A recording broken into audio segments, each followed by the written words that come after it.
सिदन्ति मम गात्राणि मुखं च परिशुष्यति वेपतुश्च शरीरे मे रोमहर्षश्च जायते।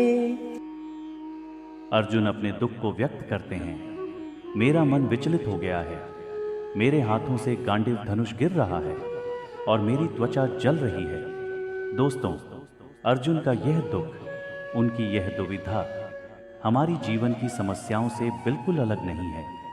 चाहे हम परीक्षा देने जा रहे हों, बिजनेस में किसी बड़ी डील का सामना कर रहे हों या फिर किसी महत्वपूर्ण मैच की तैयारी कर रहे हों, ऐसे कई मौके आते हैं जब हम खुद को अर्जुन की अवस्था में पाते हैं। ऐसा महसूस होता है जैसे हम इस युद्ध के लायक ही नहीं हैं, जैसे हम इस संघर्ष को कर ही नहीं पाएंगे। अर्जुन के हाथों से उनका गांडीव धनुष गिर रहा है, उनका पूरा शरीर जल रहा है और उनका मन पूरी तरह से भ्रमित हो गया है। वे खड़े रहने में भी असमर्थ हो गए हैं। ऐसी घड़ी में हम सब भी कभी न कभी अर्जुन की तरह असहाय महसूस करते हैं। हमें लगता है जैसे हमारी शक्तियां खत्म हो गई हों, जैसे हम इस चुनौती का सामना नहीं कर पाएंगे। लेकिन याद रखिए, अर्जुन को भी इस स्थिति में श्री कृष्ण ने संभाला था और ठीक उसी प्रकार हमारे जीवन की कठिनाइयों में गीता का ज्ञान और श्री कृष्ण का उपदेश हमें राह दिखाता है।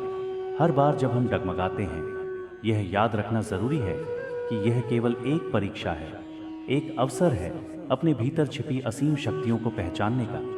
जीवन का हर युद्ध हमें अपनी सीमाओं से आगे बढ़ने का मौका देता है और यहीं पर हमारी असली विजय होती है। गांडीवं संसृते हस्तात् त्वक्चैव परिदह्यते न च शक्नोम्यवस्थातुं भ्रमतीव च मे मनः। विश्व का सबसे महान योद्धा अर्जुन हताश है। युद्ध से पहले अगर आप खुद को डर से कांपता हुआ पाते हैं, मुंह सूखने लगता है और हार निश्चित सी लगने लगती है, तो यह वही अवस्था है जिसमें अर्जुन था। ऐसा लगता है जैसे चारों ओर अंधकार छा गया हो, दुनिया खत्म होती सी दिखती है। ऐसे ही कठिन समय में हमें एक मार्गदर्शक की जरूरत होती है जो हमें सही रास्ता दिखाए। अर्जुन ने भी इसी अवस्था में श्री कृष्ण से कहा, हे केशव, मैं युद्ध में अपने स्वजनों को मारने का कोई कल्याण नहीं देखता। अपने ही अपनों की जान लेकर आखिर मुझे क्या मिलेगा। जब अर्जुन ने युद्ध के परिणामों पर गहराई से सोचा तो उसका मन भारी हो गया। उसका वही धनुष जिसकी टंकार से शक्तिशाली शत्रु कांप उठते थे, अब उसके हाथ से सरकने लगा। यह विचार कि युद्ध करना एक पापपूर्ण कार्य है, उसके मन में गहरी उथल पुथल पैदा कर रहा था। अर्जुन की यह मानसिक स्थिति हम सबके लिए बहुत रिलेटेबल है। जब हम खुद को बड़ी चुनौतियों या संघर्षों के सामने पाते हैं, तब अक्सर हमारी भी स्थिति अर्जुन जैसी हो जाती है। मन अस्थिर हो जाता है और हीन भावना हमें घेर लेती है। विनाश और विफलता का भय हमारे मन को जकड़ने लगता है। लेकिन यही वो क्षण है जब हमें अपनी आंतरिक शक्ति की याद दिलानी पड़ती है। यही वो समय है जब मार्गदर्शन और सही निर्णय की सबसे ज्यादा जरूरत होती है।